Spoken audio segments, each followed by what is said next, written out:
Los efectos llamados de baja intensidad a la radiación no son de baja intensidad realmente, están muy por debajo de los efectos que serían considerados saludables, que los estándares que había en 2009 eran obsoletos, que estaban antiguos, que se debían hacer nuevos estándares y que no se podía esperar, que no había, que se debía tomar resoluciones ya.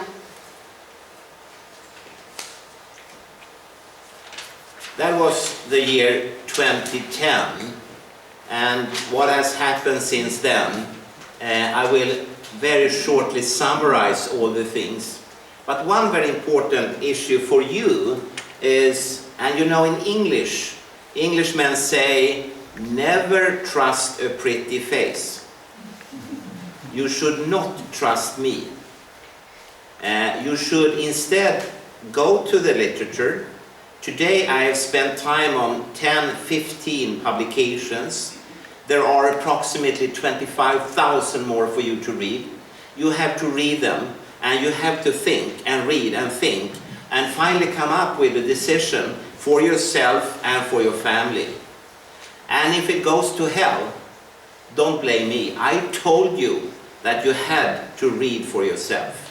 And I've told that to people around the world, including the Pope.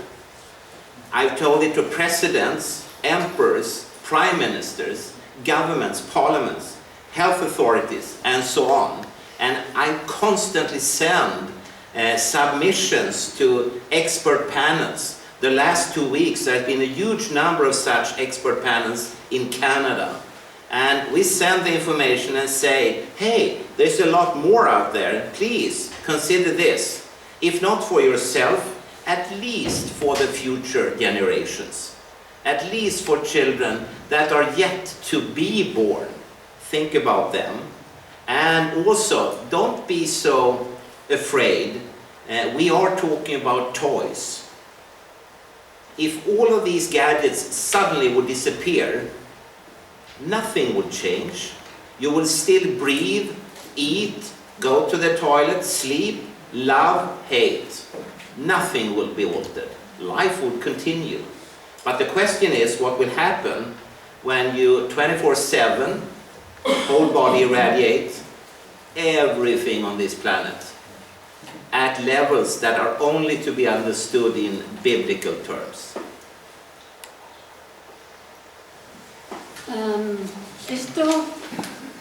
El informe que resumía la bioiniciativa se publicó en 2010 y qué ha pasado hasta ahora lo resume. En inglés se dice never trust a pretty face, quiere decir nunca confíes en una cara bonita, tampoco no confiar en el Dr. Johansson.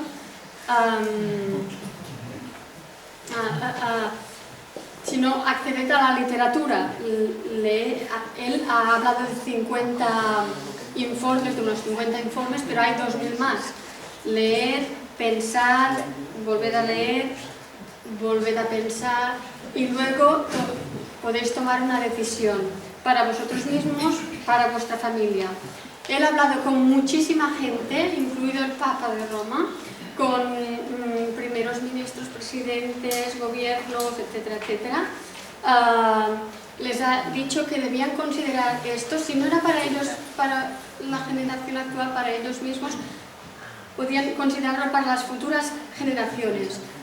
Les ha dicho y dice a la gente, no tengáis miedo, solo estamos hablando de juguetes, teléfonos móviles, ordenadores son juguetes, gadgets, pero si todo esto desaparece, aún viviremos, dormiremos, comeremos, haremos todo lo que hacemos cada día, no pasará absolutamente nada, pero en cambio si estamos expuestos a la radiación durante 24 horas, 7 días a la semana, sí que puede pasar algo.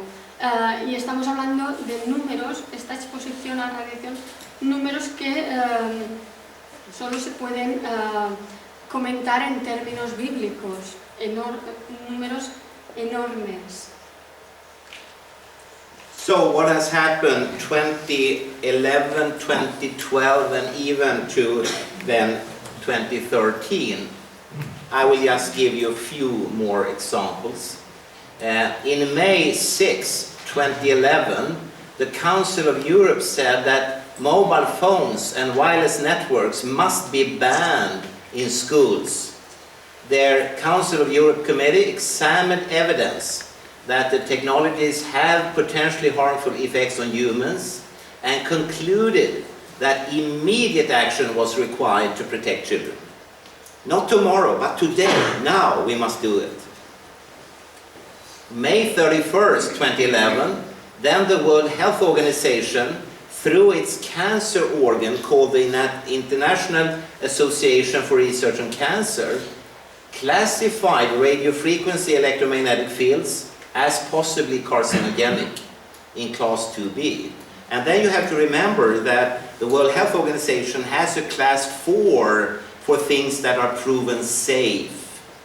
And you know, when you buy a gadget like that, everyone says, this is safe, this thing is safe, these, and so on, they're all safe. But the World Health Organization doesn't think so, because then it would have said class 4. And you remember, 10 years before that, 2001, power-frequent magnetic fields were also cancer classified regarding childhood leukemia. And power-frequent magnetic fields is the same as household electricity.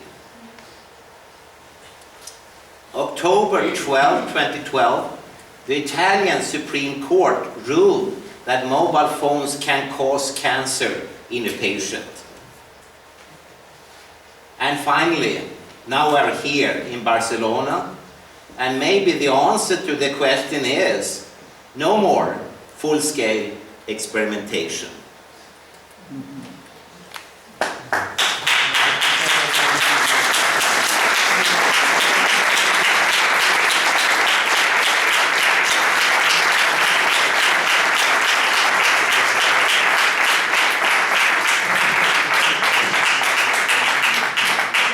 I'm not finished yet, so you have to wait, you know.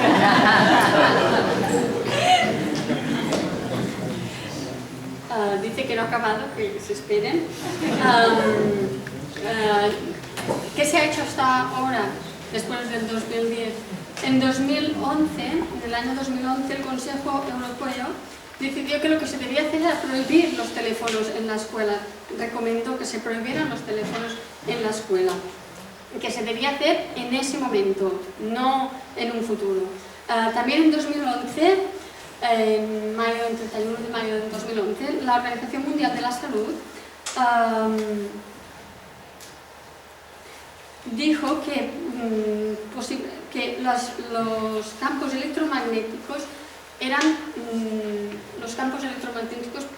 podían provocar posiblemente cánceres, eran cancerígenos. Los clasificó en la clase 2B. En 2012, la Corte Suprema Italiana declaró que los móviles podían causar cáncer. ¿Y qué se hace ahora en Barcelona? Tal vez la respuesta es: no se debería experimentar más a gran escala. You know, now in Stockholm it's very dark and it's very cold. You don't want to go there. But in the summertime, Stockholm is very nice, and a lot of tourists come to Stockholm, and there are tourists from all over the world. Americans, Japanese, Chinese, people from South America, Africa, from Germany, England, and so on. And when Swedes walk around in Stockholm, we see these groups with cameras and so on, you know. Sometimes we see groups of people that look very happy, and they smile and laugh. And in Sweden, Swedes always then say, oh, they are from Spain. Oh, I'm trying to get the next picture here. I cannot. No, it doesn't work.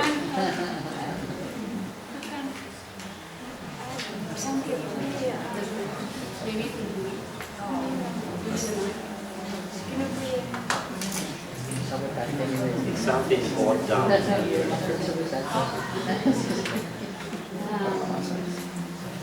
Now maybe. Ah, there. Thank you so much for having me here.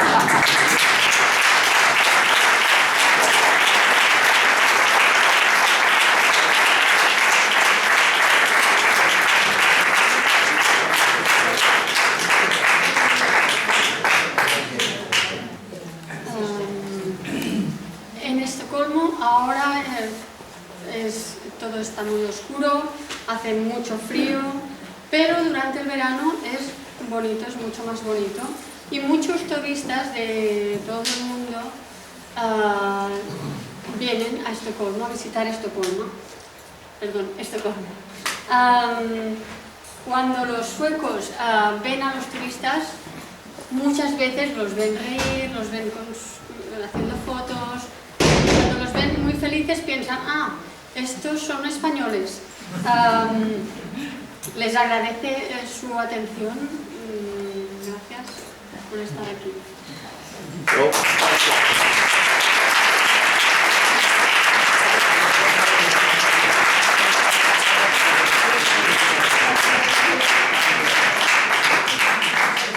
So now it's time for your questions and discussions, and you will probably hold that.